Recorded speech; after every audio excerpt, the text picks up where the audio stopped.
lorsque vous sortez, vous allez vous rendre compte que vous avez du mal à trouver du travail. Mhm. Et très souvent, vous allez aller dans des entreprises où les gens vont vous dire, moi je vois ça beaucoup dans certains pays avec des personnes que je connais, où on vous dit, vous dites, moi je suis formé dans telle matière les entreprises continuent de vous répéter qu'on n'a pas besoin de gens dans telle matière, on a besoin de gens de tel type de formation. Ça montre clairement que ce dans quoi vous avez été formé n'est pas, ne, Il n'y a pas de degré. voilà, n'est pas très, comment ça se dit en français, n'est pas très pertinent. N'est pas très Mhm. pertinent. Et donc ça se manifeste et vous avez malheureusement des gens qui cherchent du travail pendant des années et des années. C'est vrai que j'ai dit qu'il y a un problème beaucoup plus grand qui est le fait que nos économies ne produisent pas suffisamment d'emplois. Mais si vous vous rendez compte qu'au fil des années, vous cherchez du travail pour votre profil et que vous n'en trouvez pas, il est très probable que soit vous êtes formé, vous avez obtenu une formation dans un domaine pour lequel les entreprises n'ont pas beaucoup besoin du profil, ou bien il est possible que vous-même, et on en parlera plus tard, que vous-même, vous soyez dans la bonne formation, mais que vous ne soyez pas compétitif vous-même. Donc il y a cette inadéquation qui peut être due au type de formation que vous avez choisi, et puis il y a une inadéquation qui peut être personnelle parce que vous n'avez pas développé un certain nombre de compétences additionnelles pour vous rendre compétitif dans le type de formation que vous avez fait.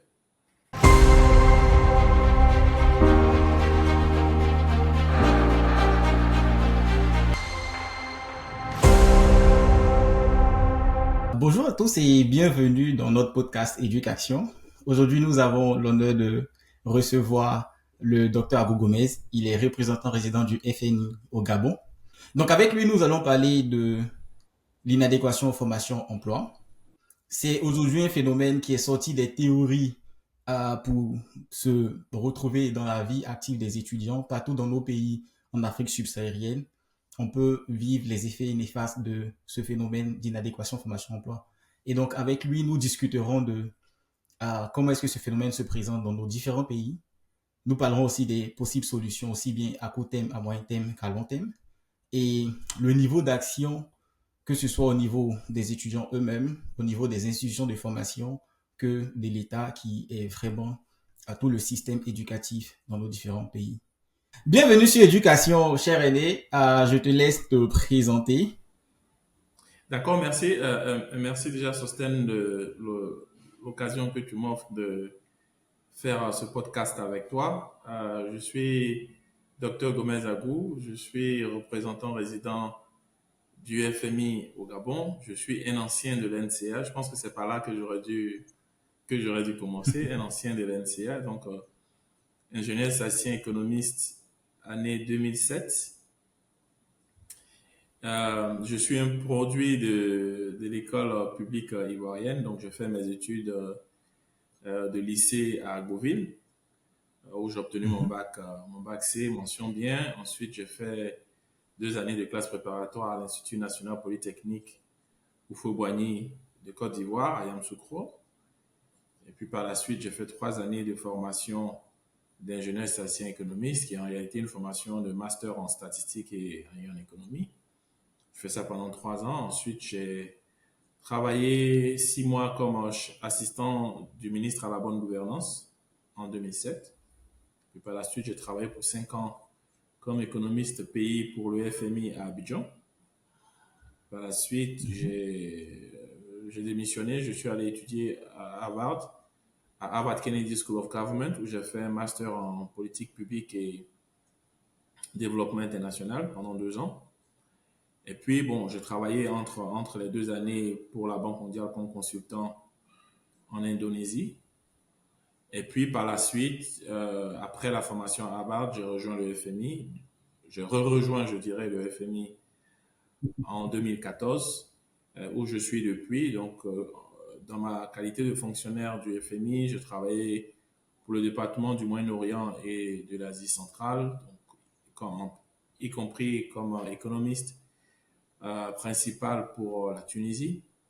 Ensuite, au département Afrique comme économiste principal pour le Ghana. Et puis aujourd'hui, comme représentant résident du FMI. J'ai entre-temps, depuis 3 ans, terminé ma thèse que j'avais entamée à l'Université de Paris 1 Sorbonne en économie, qui se concentre sur les questions qui s'est concentré sur les questions de croissance économique et de démographie en Afrique. Voilà. Et comme je le disais d'entrée de jeu, donc le docteur Abou Gomez est vraiment la meilleure personne pour parler d'éducation. C'est la raison pour laquelle nous avons décidé de pouvoir débuter ce podcast avec lui. Et aujourd'hui, donc, nous parlerons d'inadéquation, formation, emploi. Mais avant de rentrer dans le vif du sujet, j'aimerais bien savoir, pour vous, que représente la notion d'éducation et quelle est son importance dans la société aujourd'hui. Bon, je pense déjà que l'éducation, c'est, je crois, la chose la plus importante de la société. Parce que la société est composée d'hommes, et ce qui fait un homme, c'est sa façon de penser. Et la façon de penser est déterminée en grande partie par l'éducation qu'on le reçoit dans les institutions académiques qu'on appelle les écoles et les universités. Donc l'éducation, c'est essentiel. Ensuite, c'est essentiel à un niveau personnel pour moi parce que l'éducation, pour moi, a permis d'être là où je suis aujourd'hui. Moi, je suis né d'une famille très modeste. Mon père était enseignant du primaire, ma mère était, comment on dirait, ménagère, donc femme de maison. Et dans ma famille, qu'elle soit nucléaire ou la famille élargie, on n'a jamais eu de parents qui ont occupé des fonctions importantes dans le privé ou dans le secteur public. Et en plus de cela, que ce soit mes grands-parents ou mes parents à moi, ils n'ont jamais été de grands planteurs, donc on n'a jamais eu de terre importante. Donc l'école a été la seule chose qui m'a permis d'arriver là où je suis. Et donc l'éducation, pour moi, c'est essentiel. Et puis ensuite, dans la société, l'éducation, comme je disais, c'est aussi un ascenseur social. Donc c'est l'ascenseur qui permet à certains individus de s'élever dans la société. Parce qu'un ascenseur, ça monte, mais un ascenseur, ça descend aussi. Donc quand dans une société, les gens ne s'éduquent pas, bah justement, on peut se retrouver dans cet ascenseur social, mais qui va vous faire descendre dans la nouvelle société qui se construit. Donc l'éducation, c'est vraiment essentiel pour une société. L'éducation, c'est vraiment essentiel pour une société. Et c'est la raison pour laquelle je pense que beaucoup de parents aujourd'hui décident d'envoyer les enfants à l'école. Et avec, bien sûr, pour objectif que à la suite de leur formation, ils puissent rentrer sur le marché du travail, ou peut-être pour certains être entrepreneurs et autres. Mais nous retrouvons que de plus en plus sur le marché du travail, on a d'un côté des étudiants qui sont formés, mais qui n'arrivent pas à avoir accès à ce marché. Et de l'autre côté, nous avons des entreprises qui sont quelque part à la recherche de certains talents. Et pourquoi est-ce que on en arrive à ces situations aujourd'hui dans nos pays? Pourquoi est-ce qu'il y a une sorte de décalage entre la formation et le marché du travail? Alors, je pense qu'il y a plusieurs raisons qui expliqueraient cela. Mais je voudrais qu'on regarde cela de trois points de vue, ou à trois niveaux. Le premier, c'est que lorsqu'on parle d'inadéquation formation-emploi, ça veut dire simplement qu'il y a des gens qui sont formés, comme tu l'as dit, et il y a des entreprises d'un autre côté. Des gens sont formés, mais ils ne trouvent pas d'emploi parce qu'il y a des entreprises d'un autre côté qui cherchent des gens, donc qui ont des emplois à offrir et qui ne trouvent pas des gens qui correspondent à ces emplois. Alors, il faut déjà dire d'entrée de jeu, donc ça c'est le premier niveau, que l'inadéquation formation-emploi se pose parfois aussi, et surtout dans nos pays, parce que d'abord, nos économies ne produisent pas suffisamment d'emplois.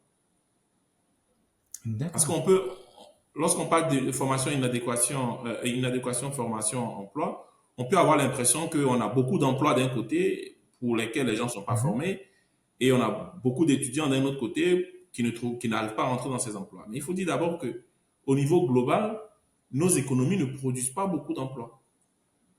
Elles produisent même très peu d'emplois, en raison en particulier de la structure économique de nos pays, qui pour la plupart sont soit dans des structures qui sont à très faible valeur ajoutée, comme l'agriculture, je dirais traditionnelle, ou bien qui sont dans des secteurs extractifs, comme par exemple le pétrole, l'or, qui sont des secteurs très capitalistiques, mais avec très peu de besoins en main-d'œuvre massive. À partir de là, les économies ne produisent pas suffisamment d'emplois. Donc, évidemment, avec la poussée démographique, on a des enfants qui naissent chaque jour, qui vont à l'école, et on a une économie de l'autre côté qui ne produit pas de l'emploi. Donc, les gens sortent, mais il n'y aura pas d'emploi. Ça, c'est la première chose. Et ça, j'appellerais ça moins une inadéquation formation-emploi. Je dis c'est simplement une situation où les économies ne produisent pas suffisamment d'emplois. Donc, on n'est même pas dans le cas de l'inadéquation parce que l'emploi, en réalité, n'est pas là. Maintenant, pour revenir, Donc, c'est un déséquilibre alors, c'est un entre l'offre et la déséquilibre, demande. exactement, c'est un déséquilibre important. Mais une fois qu'on a parlé de cela, il y a effectivement des situations qu'on connaît tous où il y a effectivement cette inadéquation formation-emploi. Alors, je dirais, sur l'inadéquation formation-emploi, je voudrais parler de deux types d'inadéquation. Le D'accord. premier type d'inadéquation, c'est celui que je qualifierais de l'inadéquation ponctuelle ou l'inadéquation conjoncturelle, c'est-à-dire l'inadéquation du moment. Ça veut dire que vous avez Mhm. des gens qui sortent de l'école, qui ont une formation donnée, et vous avez des entreprises qui ont des emplois, mais qui ne correspondent pas aux formations des gens qui sortent. Donc ça, c'est l'inadéquation du moment. D'accord. Mais ensuite, vous avez ce que j'appelle l'inadéquation intertemporelle, c'est-à-dire que l'inadéquation dans le temps. Et cette inadéquation dans le temps consiste à dire qu'aujourd'hui, je donne un exemple très simple, vous pouvez avoir dans nos écoles, on forme beaucoup de gens, par exemple en secrétariat bilingue. Vous Oui. avez des entreprises qui recherchent des comptables et des financiers. Donc ça, c'est Mhm. l'inadéquation conjoncturelle, l'inadéquation du moment. D'un côté, on a des gens formés en assistanat de direction et de l'autre côté, on a des entreprises qui recherchent des comptables. Mais l'inadéquation dans le temps, ce serait qu'en réalité, Mhm. le mode de fonctionnement de notre société sont en train de changer. Et donc, cette entreprise elle-même n'est pas dans la tendance qui va demander de nouveaux emplois dans le futur. Donc, D'accord. par exemple, la personne est formée en secrétariat bilingue, mais en réalité, dans 20 ans, il y aura des ordinateurs qui vont faire ce travail. Donc, au lieu de former des Ouais. gens en secrétariat bilingue, on doit former plutôt, par exemple, des gens qui savent manipuler un ordinateur ou qui savent utiliser l'intelligence artificielle. Donc là, vous avez cette inadéquation des emplois futurs qui ne sont pas encore présents Mhm. avec la formation d'aujourd'hui. Donc, il y a deux niveaux d'inadéquation. Il y a l'inadéquation du moment et il y a Mhm. l'inadéquation qui ne tient pas compte du fait que la société est en train de changer. Et je peux vous dire que, par exemple, dans notre société de demain, vous avez deux grands facteurs qui vont transformer nos modes de consommation et de fonctionnement. D'un côté, c'est l'intelligence artificielle qui va transformer Oui. énormément notre société et donc qui va demander des emplois différents de ceux dans lesquels nos institutions forment aujourd'hui. Et puis, vous avez toute la transition énergétique qui va créer de nouveaux types et de nouveaux modes de production et de nouveaux types de production d'énergie qui va aussi demander des types d'emplois qui sont différents. Et je peux vous dire que le plus grand risque d'inadéquation de nos économies n'est pas l'inadéquation temporaire, n'est pas l'inadéquation conjoncturelle, c'est-à-dire du moment, mais c'est vraiment l'inadéquation à venir, celle qui ne tient pas compte des changements, des grands changements qui sont en train de s'opérer dans notre monde parce que nos États ne s'y sont pas encore véritablement préparés. Ce que vous dites, c'est que on a aujourd'hui deux types d'inadéquation et le futur s'annonce assez, assez sombre parce que déjà même nous voyons les dégâts donc du premier niveau d'inadéquation. Tu expliques que dans le futur, les choses seront beaucoup plus compliquées si dès maintenant on ne travaille pas à pouvoir transformer la manière dont nos systèmes sont et la manière dont ces systèmes-là fonctionnent. Tout à fait. D'accord. Et moi, j'aimerais comprendre parce que c'est vrai qu'on aborde la question d'inadéquation formation-emploi. Pour un étudiant ou pour un travailleur, comment est-ce qu'il arrive à définir qu'il est vraiment pris dans ce piège-là d'inadéquation formation-emploi? Comment est-ce que l'inadéquation formation-emploi se manifeste dans nos différents pays? Avant même de pouvoir parler de possibilités de solutions, quels sont les différents niveaux où on peut percevoir cette inadéquation-là? Bon, au niveau de l'individu, je veux dire que malheureusement, la preuve se fait au pied du mur. lorsque vous sortez, vous allez vous rendre compte que vous avez du mal à trouver du travail. Euh, Mhm. et très souvent, vous allez aller dans des entreprises où les gens vont vous dire, moi je vois ça beaucoup dans certains pays avec des personnes que je connais, où on vous dit, vous dites, moi je suis formé dans telle matière les entreprises continuent de vous répéter qu'on n'a pas besoin de gens dans telle matière, on a besoin de gens de tel type de formation. Ça montre clairement que ce dans quoi vous avez été formé n'est pas, ne, Il n'y a pas de degré. voilà, n'est pas très, comment ça se dit en français, n'est pas très pertinent. N'est pas très Mhm. pertinent. Et donc ça se manifeste et vous avez malheureusement des gens qui cherchent du travail pendant des années et des années. C'est vrai que j'ai dit qu'il y a un problème beaucoup plus grand qui est le fait que nos économies ne produisent pas suffisamment d'emplois. Mais si vous vous rendez compte qu'au fil des années, vous cherchez du travail pour votre profil et que vous n'en trouvez pas, il est très probable que soit vous êtes formé, vous avez obtenu une formation dans un domaine pour lequel les entreprises n'ont pas beaucoup besoin du profil, ou bien il est possible que vous-même, et on en parlera plus tard, que vous-même, vous soyez dans la bonne formation, mais que vous ne soyez pas compétitif vous-même. Donc il y a cette inadéquation qui peut être due au type de formation que vous avez choisi, et puis il y a une inadéquation qui peut être personnelle parce que vous n'avez pas développé un certain nombre de compétences additionnelles pour vous rendre compétitif dans le type de formation que vous avez fait. J'essaie de commencer par parler de manque de compétences, on parle peut-être de système, des institutions de formation, on parle de formations qui ne sont pas pertinentes. Est-ce qu'on peut donner une définition brève de l'inadéquation formation-emploi qui fait ressortir, je dis, tous les différents points essentiels qu'on devrait traiter pour pouvoir véritablement trouver des solutions à cette question-là? Alors, je pense que vous avez, il y a, je dirais, deux grands niveaux. Il y a Mhm. ce que j'appellerais au niveau macro ou au niveau global, et puis il y a au niveau individuel ou micro, donc individuel pour l'institution de formation ou individuel pour l'individu. Déjà, au niveau macro, une des raisons qui fait qu'il y a cette inadéquation, c'est que la technologie a tendance, ou le progrès scientifique a tendance à avancer beaucoup plus vite que les capacités des institutions académiques de se transformer ou bien de se réinventer. Ça, c'est le premier problème. Par exemple, je parlais tout à l'heure de l'intelligence artificielle, je parlais de la transition énergétique. C'est de la technologie, c'est beaucoup d'argent qui finance ces secteurs, qui pousse la recherche, mais malheureusement, vous n'avez pas autant d'argent qui vient au niveau des institutions éducatives ou au niveau des institutions académiques, et donc qui fait que la technologie avance beaucoup plus vite que la capacité des institutions à s'adapter. Ça, c'est vraiment le premier niveau macro de difficulté. Le deuxième niveau qui fait que il y a cette inadéquation, c'est aussi la capacité de l'État, parce que pour pouvoir transformer une institution, ça demande de l'argent. Je disais tout à l'heure que l'argent va Mhm. dans le progrès scientifique, dans la recherche scientifique, dans la technologie. Et la plupart du temps, nos États sont organisés de telle sorte que l'argent qui doit aller dans les institutions académiques, ça doit être principalement, dans beaucoup de pays encore, c'est de l'argent public, en grande majorité.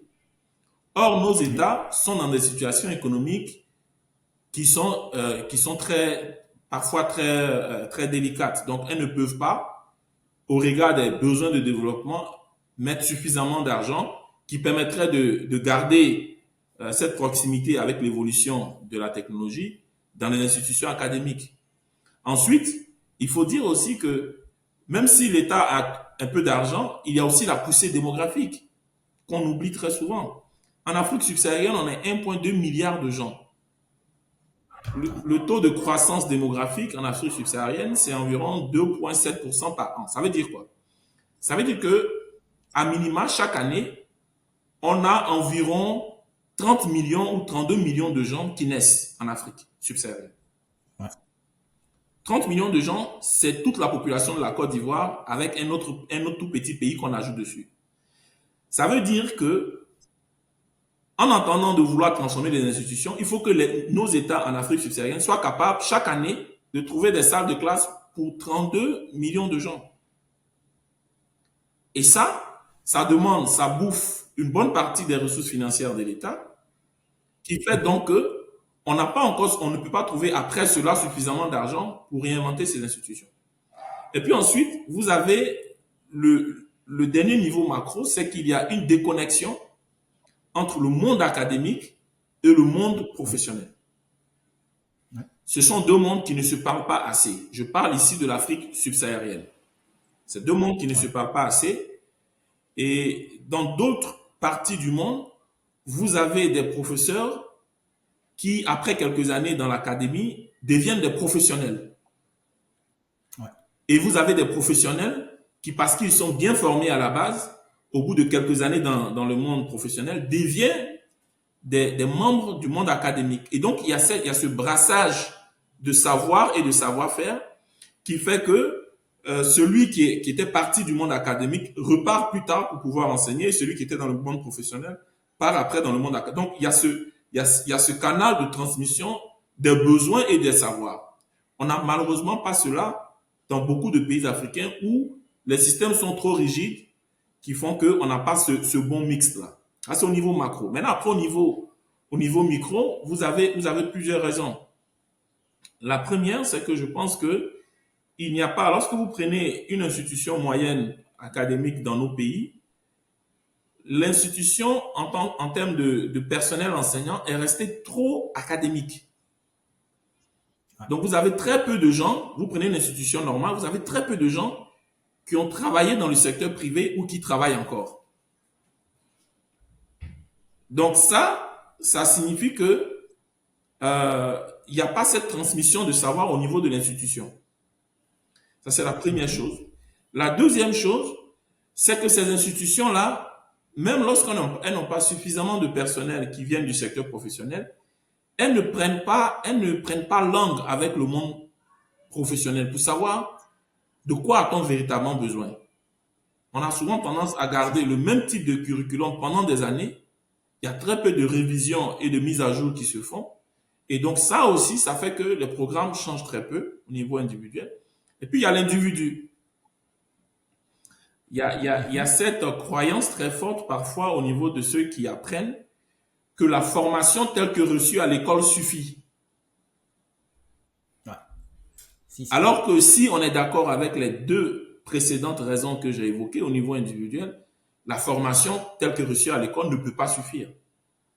Et parfois, vous avez des gens à un niveau individuel qui restent à l'école, qui sont dans un métier et qui peuvent finir 2 ans, 3 ans de formation sans jamais avoir rencontré quelqu'un qui exerce déjà la formation dans le métier pour lequel il est en train d'être formé à l'école. Ouais. Et ça, bien entendu, c'est fatal parce que vous sortez et vous êtes totalement étranger au monde professionnel et vous avez du mal à y entrer parce que vous n'avez pas pris le temps d'apprendre ce dont les entreprises auraient eu besoin de votre part.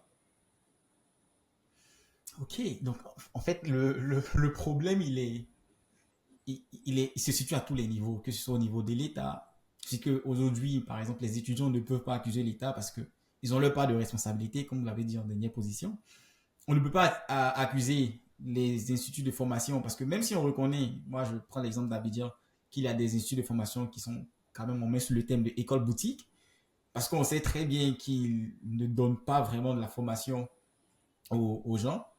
Et de l'autre côté, on a donc l'État qui a un gros morceau et en face des besoins qu'on attend pour l'éducation et des ressources qu'il a, c'est compliqué. Il y a aussi une sorte de rigidité qui fait que c'est un phénomène qui aujourd'hui est parti vraiment pour perdurer. Alors moi, au regard de tout ceci, je me pose la question de savoir est-ce qu'on peut vraiment attaquer cette question-là? Est-ce qu'on peut trouver des solutions? Est-ce que quand on regarde de loin le système tel qu'il est conçu dans nos pays, où à tous les niveaux, il y a des défaillances, est-ce qu'il y a cette possibilité-là de rêver et d'imaginer un monde où on arriverait à pouvoir résoudre cette question d'inadéquation formation-emploi?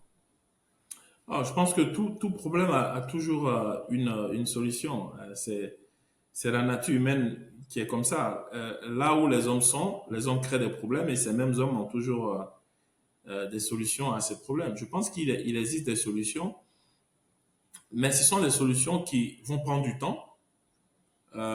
Et ensuite, ce sont des solutions qui, dans le court terme, doivent être trouvées par les individus, c'est-à-dire par celui qui est formé, par l'école qui forme, en attendant qu'à un niveau beaucoup plus haut, donc au niveau étatique ou au niveau du secteur privé, des décideurs publics et privés, il y ait des initiatives qui permettent d'apporter des solutions durables et de long terme à cette situation.